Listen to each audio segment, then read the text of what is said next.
TFM. This is J.G. Hertzler, General Martok on Deep Space Nine, and you're listening to Trek FM.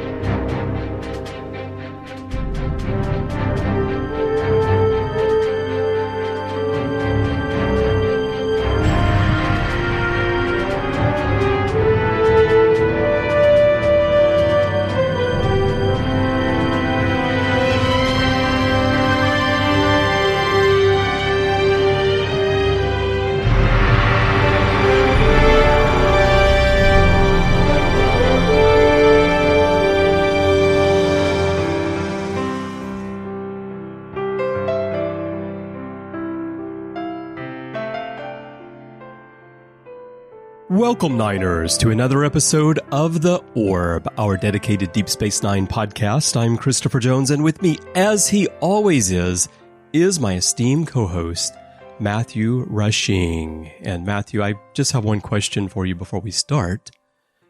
Do you need a new suit? You know, Chris, it's funny you mentioned that. I was actually just thinking about that today, and, maybe I should come around hour 2057, maybe check out some of your new offerings. Yeah, that might be a little bit too late. I think I want you to buy a new suit tonight at 2055 exactly. Ah, okay. No, you know what? That actually works a little bit better for me. Those 2 minutes are going to make all the difference. Well, they really are. And you just wait and see. Yes, everyone, we are continuing our 30th anniversary rewatch of Deep Space Nine here on The Orb. And today we're going to be talking about past Prologue. Here is a quick rundown of the story. As the Federation begins to settle into its presence aboard the former Cardassian station, now dubbed Deep Space Nine, the arrival of a former Bajoran freedom fighter named Tahna Los puts Major Kira in the uncomfortable situation of protecting an old friend and supporting the new alliance between Bajor and the Federation. When she learns that Tahna has not given up his terrorist ways, she must choose between her past and future. Either way, she says, she must betray someone.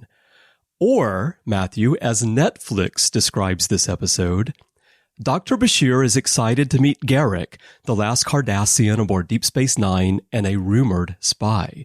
That's the whole description on Netflix. So I think although that is a great part of the story, I think they kind of missed the point of this episode, as we'll discuss it today, I think.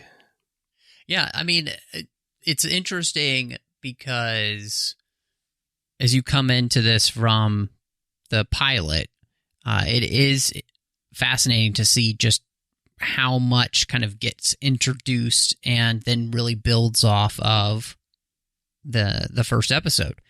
And I think one of the things that you get picked up there with Netflix is that we meet Garak. And Garak becomes such an incredibly important part of Deep Space Nine. And I think most people think of him as having more episodes than he does. And part of that, I think, is that you were introduced to him so early. I mean, this is the second episode. And it creates this wonderful ability then to be able to kind of expound and kind of help us learn a lot about who Bashir actually is, which is this very over-eager, he just seems like he's going to jump out of his skin at any moment because he's just so excited about everything.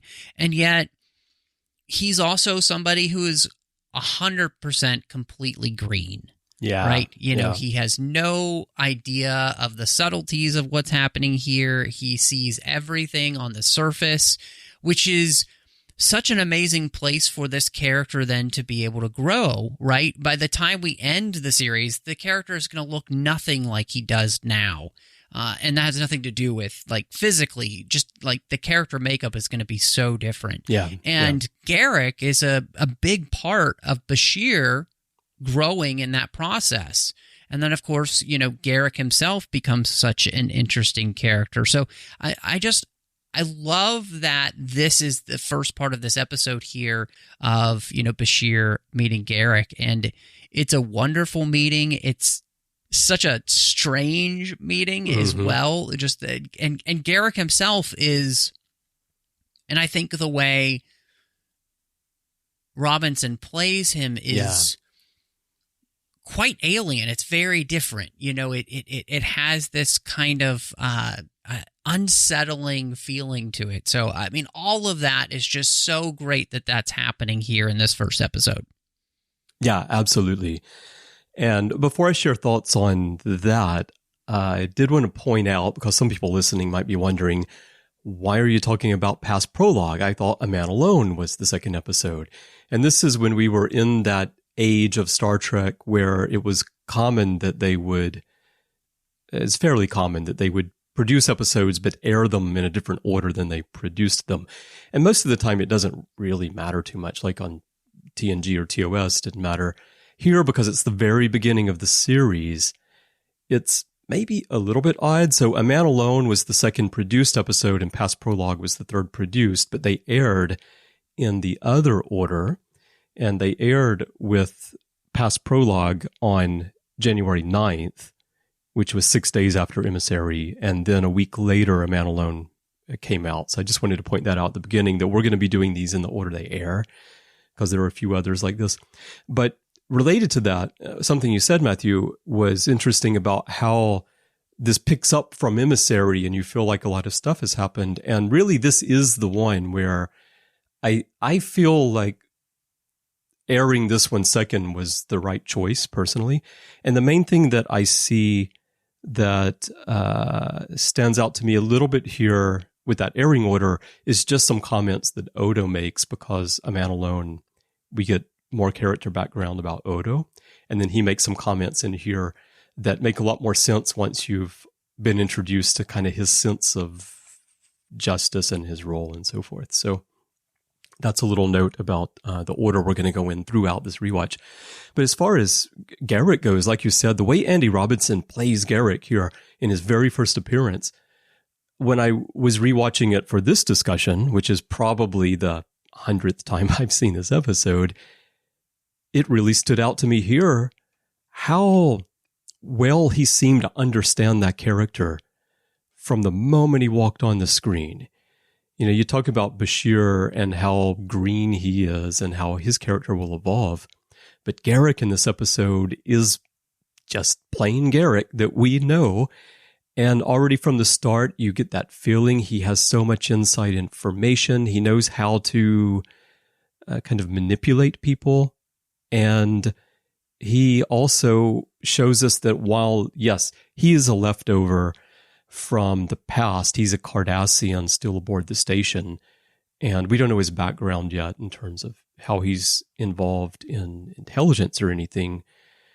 But we can see that he's really aware of what's going on around him and willing to help the Federation and help the Bajorans here, because it's really thanks to him that they're able to prevent at least the deaths of Bajorans on Bajor 8 on those colonies.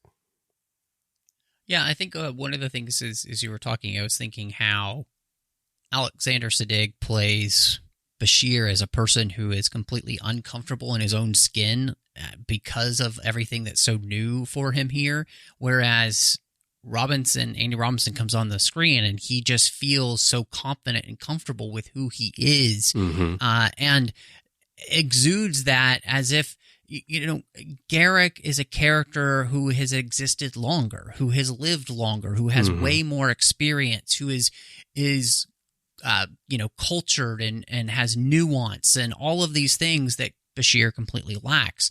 And like you said, does that immediately. Like, it feels as if he has been playing this character for years and years, or if he just is this character.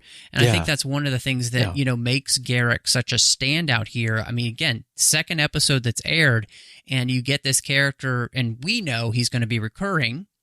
You don't know that coming in to this episode when you're watching it for the first time. You don't know, even at the end of this episode, you don't know that he's going to become part of the story, right? Yeah. Yeah, and so I think the beauty of that, though, is that you would see, they would see this on screen and feel like, okay, no, this is going to be something we're going to have to continue with. We're going to have to have this character back because of the relationship you automatically get there with Bashir, which, again, those two things become this running tagline throughout the series as their relationship grows. And again, this relationship allows you to build two characters simultaneously. And not any disrespect to Garak, but more importantly, this relationship is what helps build our main character on the show, who is, a part of the main cast.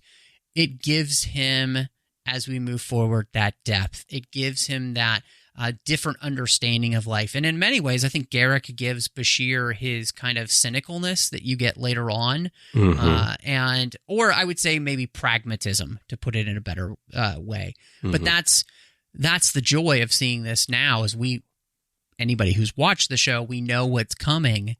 But to get that introduction here, and again, Andy Robinson portraying the character just practically perfect in every way. He's like the Mary Poppins of DS9 at this point. It's just this really incredible, I would say, lightning struck, with this episode in that way. And so, I was just kind of blown away watching this episode, just to see just how perfectly everything worked on that front. So. Yeah.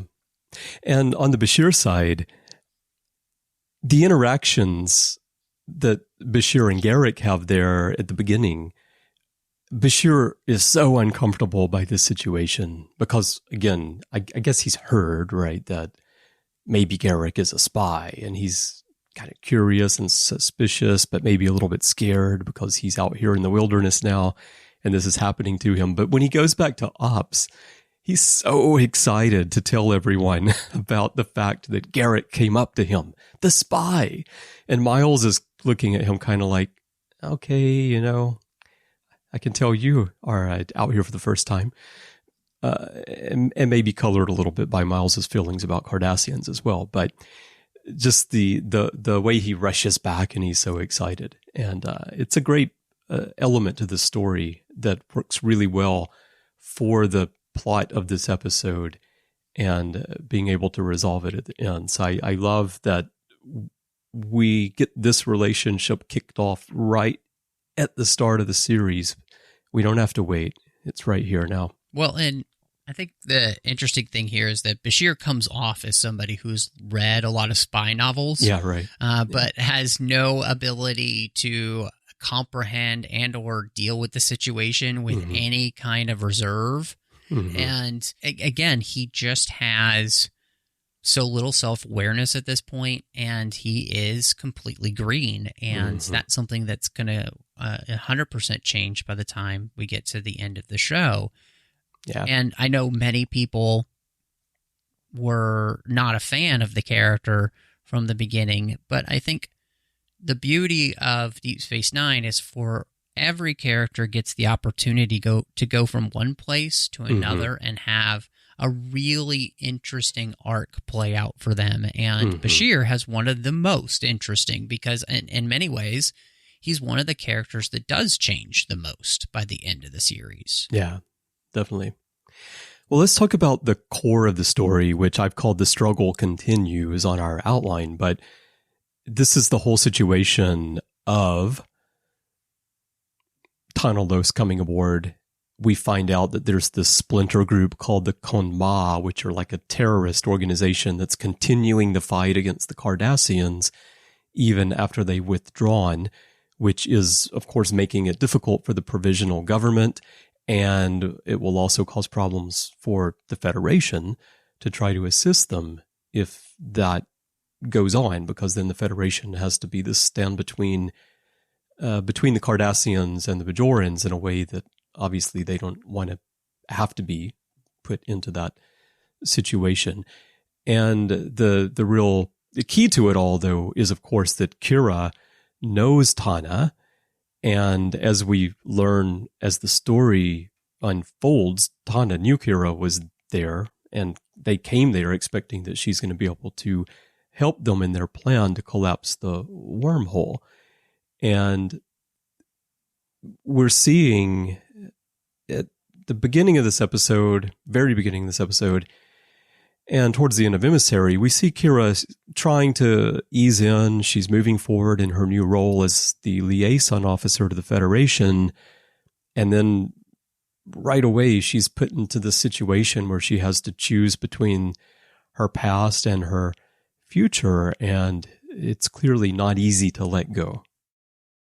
Yeah, I think this might be one of the best things that this episode does, aside from obviously with what we're talking about with Bashir and Garak, but the reality of the situation of where Bajor had been for the last 50 years with the Cardassians. And this episode, just right up front, shows you how different this series is going to be from TNG. We talked about that in our last episode, but this one does as well, in the sense that instead of making this an easy journey for Bajor to become part of the Federation, this situation that's happened for the last 50 years with these two rival peoples is not going to be easily overcome. It's going to be overcome in the same way that we in our own world have seen struggles like this throughout history, where major conflicts end, but then there's one group who just can't let it go. Mm-hmm. And part of that has to do with them getting so used to the fighting, getting used to the killing, maybe even enjoying the killing. And that, what we're doing is we're adding true narrative depth to the storyline here, and not creating cookie cutter characters or alien races, but we're adding depth that feels so real to our experience as human beings on this planet. And it makes us be able to relate to these characters. You know, if you can't put yourself in the position of Tahna Los and the Kon Ma, then I think you have a very inactive imagination to be able to put yourself in a place where you could see yourself wanting to do that. I think everybody can kind of get themselves to that place. The same way that we can kind of get ourselves to the place that Kira is in, right? Where it's like, so I think the beauty of this episode is that it doesn't make any of these decisions easy. Yeah. I would say not necessarily getting yourself to a place where you want to kill other people, but where you're fighting for something that you believe in, and you can't let go once there has been some sort of resolution that you don't agree with. Right. No, I mean, and even just politically that happens, right? I mean, across our world, we've seen that. It doesn't even have to go all the way to the point of wanting to murder people, but I mean, you know, you can see that happening politically, and so that makes this episode, I think, even more relevant today than it maybe was when it came out, which we'll say a lot as we watch Deep Space Nine. Yeah. But I think the beauty here is the complexity that we're dealing with of the situation, and that it is not black and white, that it isn't so easy. Mm-hmm. And, you know, the struggle that we get here with Kira having to realize that fighting now looks different, that the Cardassians are gone. The old way, she says, don't work anymore. And that's because that part of the fight is over, but there is a new part of the fight. The rules and the engagement and the battlefield just looks different, right? It's a political battlefield. It's a political battlefield. Mm-hmm. And so I think I really appreciate that about this series, is that we get shown we're going to continue to dive in deep to these subjects, and we're not going to make it easy for our characters either. There's never an easy button on Deep Space Nine. Right. You know? Right. There's no easy button, and there's no Office Depot on the promenade. No, which is kind of weird. Don't you need office supplies there? Or I guess, I guess when really, you can just need a new pad. I guess when you can just replicate your binders and staplers and all, you don't need the Office Depot anymore. But that's my stapler there, and I just watched that movie like 3 nights ago for the first time in Office Space for the first time in like, I don't know, 10 years probably. Oh, it's greatness. Oh, and Stephen Root is so good. And okay, he's so good. Let's just take a little detour real quick with Stephen Root in there. I'm a huge News Radio fan. There's an episode of News Radio where Jimmy James is shooting a documentary, and when the camera rolls, he starts speaking like this. He cannot act normal. And when I rewatched Office Space, that is the character, right? He's speaking the same way. It's so great. It's really great.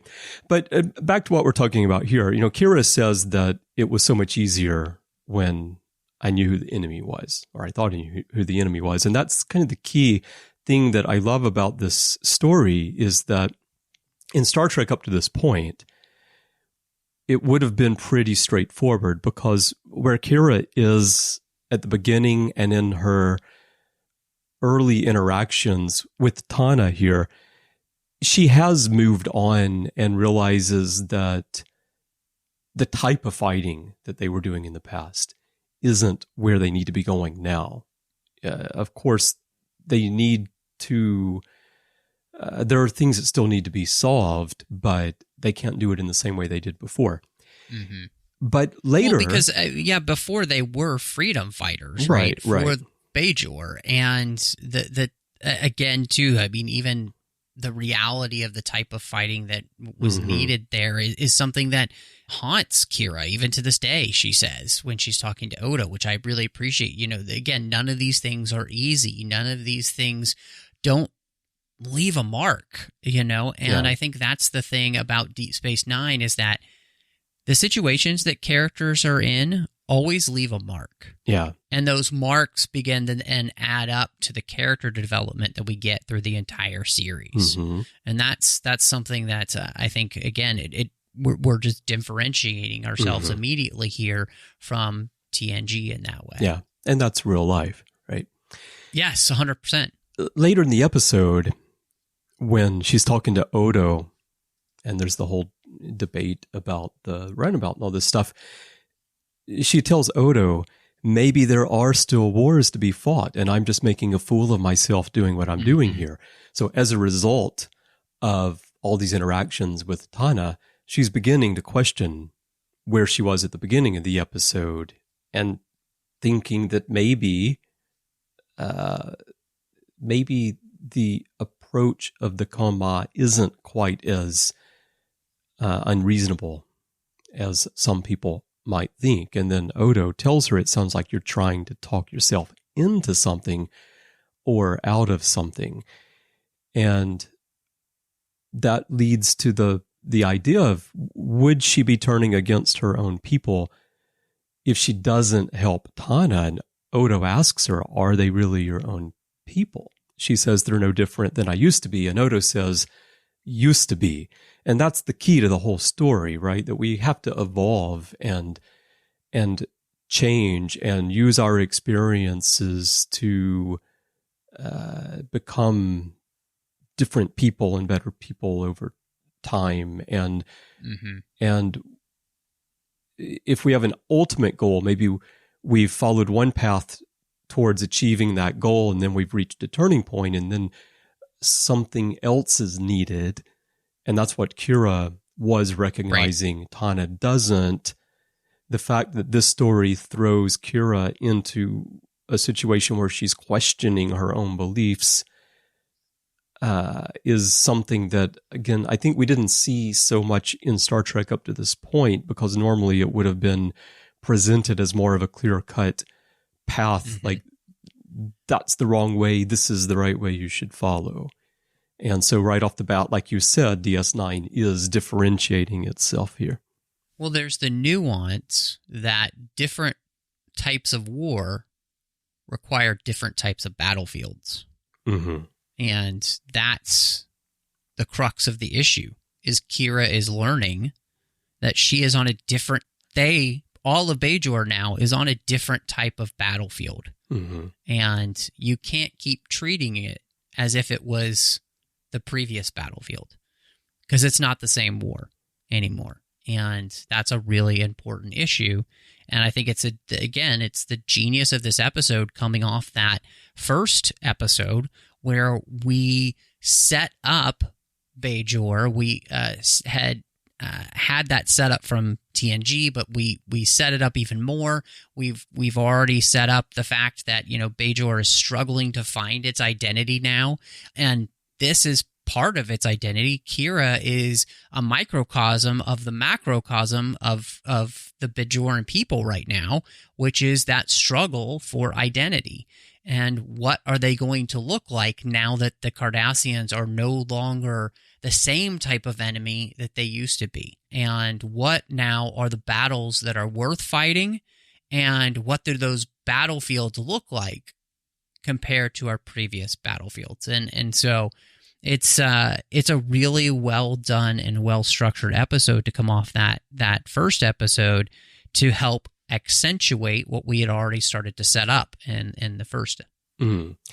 They could have paid homage to the original series here and called this episode, "Let That Be Your Next Battlefield." There's your next battlefield! What if in DS9 there was a scene where Kira screams something at the view screen like that in every episode? If wishes were horses, there's your horses. There's your terrorist. All right. Oh, man. I guess we don't need a big discussion about this, but just as we're talking about freedom fighters and terrorists, this is one thing that stands out about DS9 being made in 1993, written in 92, these stories, versus today and even years ago, but later than when the series ended. And I think Nana Visitor actually has mentioned this before in interviews, that she's not sure that the Bajorans and Kira could be portrayed in this way if the series were done now, because of the different distinction, I guess, between freedom fighters and terrorists in today's world. This story does reflect a different time in our world and how we viewed those things. Yeah, I do think that this really actually deals with the nuance so well, though, because I think it doesn't just clear cut and across the board say that everything that the Bajorans did was fine. In fact, Sisko even mentions that idea, later when he talks about, the fact that there were atrocities on both sides. That's what happens in war. Right. And, I think that that's something that, again, is so well done. And it's 100% true. What they're saying in this episode actually comports with reality of war. And, so I really appreciate that. I think they've done just an excellent job in this series, even with this second episode, to help us see that it's not an easy discussion.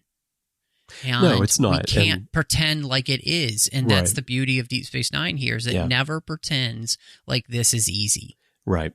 Yeah, I think DS9 does this really well and could still tell the same story, after the 9/11 attacks and beyond, if people are receptive to it.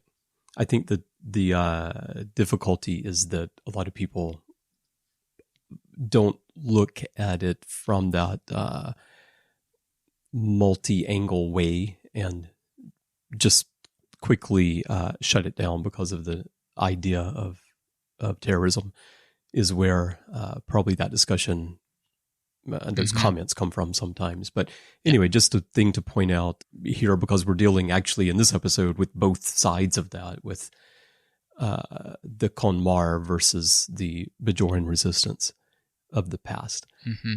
Yeah. One other thing about Kira I wanted to talk about just briefly is when she doesn't get what she wants from Sisko, she calls Admiral Rollman at Starfleet and interrupts a staff meeting to complain about Sisko. Yeah.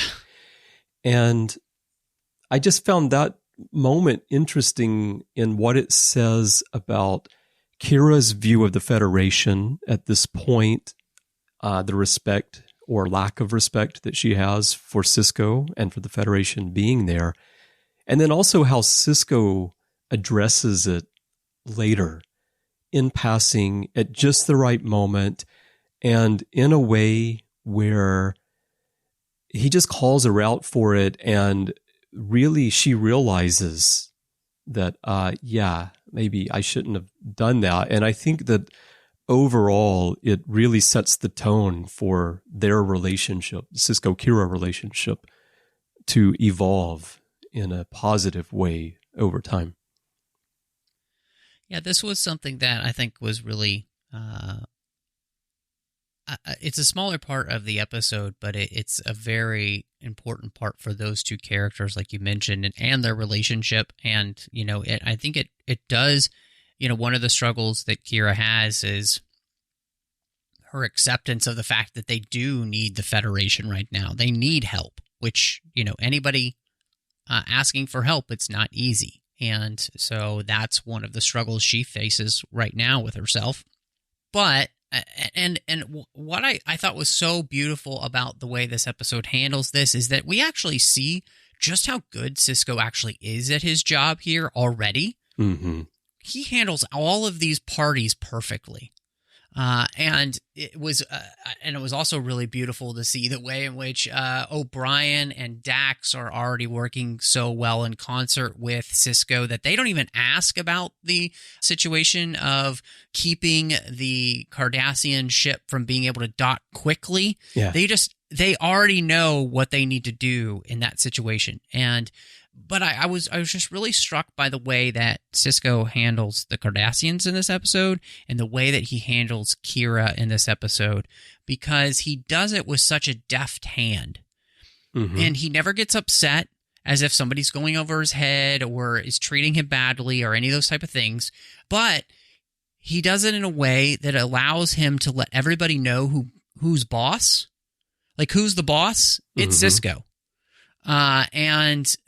It's not even a question.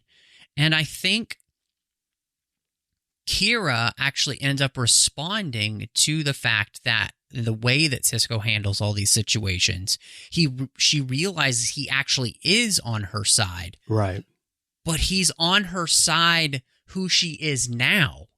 Just like Odo was talking about, not who she used to be. Yeah. And I think she responds to his strength, which is cross me again and you won't be here again. Mm-hmm. I think she respects that. And so all in all, I mean, I'm so blown away by the writing in this episode and how well it's done to cement a relationship that is going to only continue to grow.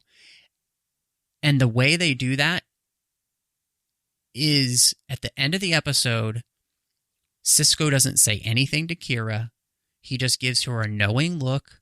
She gives him one back, and they don't say anything as they walk down the hall. Mm-hmm. It's an incredibly played episode by those two actors already at this point. Yeah. And it said so much without saying anything. Mm-hmm. Yep. And that's a good point that Sisko is on her side of who she is now, not who she was before. And that's where Sisko and Odo both can see the situation where Kira gets lost in the situation, and they both help her, find her way out of it. So one other thing to talk about here is the attempt right at the beginning of the series to attract TNG fans by bringing in familiar faces. Now, I've seen it mentioned by the producers before as efforts to connect DS9 with the wider Star Trek universe, which I think is true, but I think that sounds a bit better when we think about those comments today with the much bigger Star Trek universe than we had in 1993. Here, I feel like it is more of just trying to connect DS9 to TNG by bringing in familiar faces. And at this point in time, Lursa and Bajor and the House of Duras and all had been an important storyline on TNG, so it's something that we were very familiar with as viewers. And seeing them appear, I remember watching it the first time was like, oh, Lursa and Bajor are here. And I probably received it better in the first viewing because of the context, which makes sense because that is how it was intended, than I do when I look back at it now. And I sometimes feel like I wish DS9 had just stood completely on its own from the beginning, instead of bringing in some familiar characters at the beginning of season 1 like they did. But anyway, I think here they did a good job of bringing in these two familiar characters, but making it important for the story so that it wasn't a cameo situation. It didn't really feel like it was wedged in there just to make the connection. It felt like they were integral to the story. Yeah, I could not agree more with you. I was thinking to myself how this was a really smart connection to the larger Star Trek universe. And, when you think of where they had been, Sisko even mentions the idea, that the Duras family had tried to take over the Klingon Empire a couple of years ago, and it kind of ruined them and their reputation. It obviously would have ruined them and their family fortune. So them doing these type of things for money makes complete sense. It also, plays into the idea you'll actually see this same deal in Star Trek Generations, right? They become basically these almost mercenaries for hire, and I thought that it really played well. And part of that is the thing about Deep Space Nine is people can come and go from this station because it is a stationary point. And so to have these familiar faces like this show up makes sense. But like you said, the beauty of this is that legitimately plays into the story that we're getting with the Konma and with Tahna Los, and they're the conduit for him to be able to get what he needs to try and blow up the wormhole. And so, which again, these are the type of characters that Star Trek has already established. So why create new characters when you already have them? And I think, it's one of the things to which we talked about and we talk about with Enterprise, right? It's like when they stopped just kind of creating new alien races and just start using the ones that were already in existence that made sense for them to be running into in the first place, that's great. That's what needs to happen. And so I enjoyed having them here, and they don't detract from the rest of the story. They're just here to be a part of the plot and are integral to that. So it's well done writing again. Yeah. And I think that they helped Garak's character as well, helped us understand Garak's character, because Garak isn't scared of them. No matter how they try to act as Klingons, you can tell that Garak has a lot of experience dealing with people who others might find threatening, and he's not only not going to back down from it, but he's actually going to manipulate them. And I thought that told us a lot about who Garak is through Lursa and Bajor being there as well. And also, we talked about how DS9 setting itself apart right from the beginning. Just the exchange when they arrive on the station and Bajor asks Odo, "Who are you?" when he tells them that they can't have their weapons. And Odo says, "I'm the one giving you the choice." And then they hand over the weapons and Odo says, "Welcome to DS9." And that welcome to DS9 felt to me as a viewer like, welcome to this show. It's going to be a little bit different than what you've seen before. So I liked that. I'd never heard that phrase sound so much like an FU. Yeah, right. DS9. Odo's good at delivering things that way. Yes, he is. He's quite good, He's not good at pretense, but he is good at making friendly greetings sound like FU. For sure. While we're talking about Lursa and Bajor, I did want to mention that Barbara March, who portrayed Lursa, is one of the actors who we've lost in recent years. She passed away in 2019 in August from cancer. She was only 65 years old. And Gwyneth March, who plays Bajor, is 66 now. She's still alive and well, but it's Barbara's one of those actors among the many that we are starting to lose from DS9 and Star Trek as a whole. Yeah, which, it is sad, and it's one of the beauties of having these shows is that they are immortalized forever. And just, Lursa and Bajor, just some very memorable roles from TNG and, Deep Space Nine. So,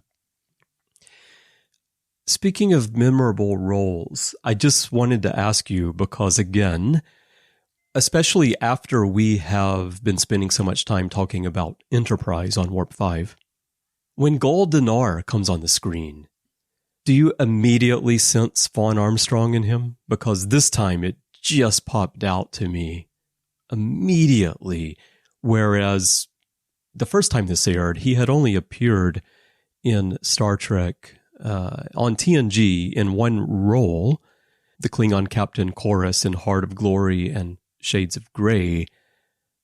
So I didn't think much about it, but he's portrayed so many characters in Star Trek now over the years. He's kind of like Jeffrey Combs in that sense. And here when Gul Dunar starts speaking immediately, I'm like, Admiral Forrest is in the house. Yep. I thought the exact same thing. And, it's one of those things that, Star Trek does so well. And in a lot of ways, it feels like you get a lot of directors who kind of fall in love with certain actors, and they're in quite a few of their films. Chris Nolan does that. Obviously, Steven Spielberg has worked with a lot of the same people. Martin Scorsese has done it as well. And so they have these actors that they just go to. And, Star Trek has these actors that they go to because they know they do great work and they can play a variety of different roles. And I thought, Vaughn Armstrong was great in this episode, really pulled off this character. And so, I actually love when those things happen. But like you said, at this point in time, 100% no, I'm like, oh, hey, it's Admiral Forrest. Yeah. All right. Well, let's wrap up our discussion here of past Prologue. Do you have any final thoughts, and what's your rating on this one? I thought that this is a really smart, well-done episode. It also helps reinforce a lot of what they did in the first episode. The fact that they're going to attempt to collapse the wormhole helps reinforce the importance of just this find and what it's going to mean to Bajor and the entire sector of space that we're in. And so we've been in depth with this episode, and I think that's phenomenal. Rewatching this episode, I was just struck by how utterly good this episode is. And it doesn't deserve to be, really, when you're coming off a big pilot to really nail, I think, the second episode. But I'd give this a good 4.5 out of 5 awkward meetings with Garak, because it really, there's very few things I could even, it could even be a 5, really. It's just a great episode. And part of that is just because it so adequately and wonderfully builds on everything that the first episode did. Yeah, well said.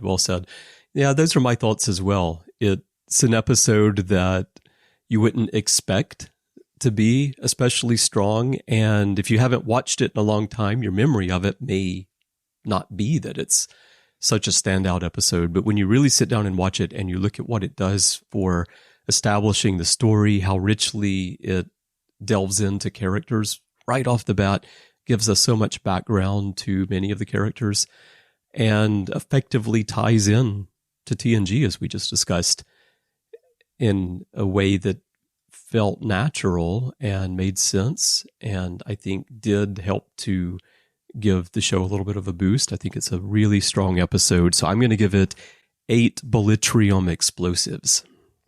Nice. Well, everyone, we would love to hear your thoughts on past Prologue as well. There are many ways for you to share those with us.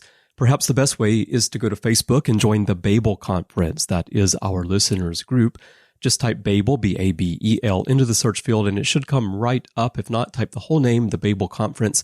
It is a closed group just for listeners, so if you're joining for the first time, please answer the questions and agree to the rules of the forum so that I can let you in.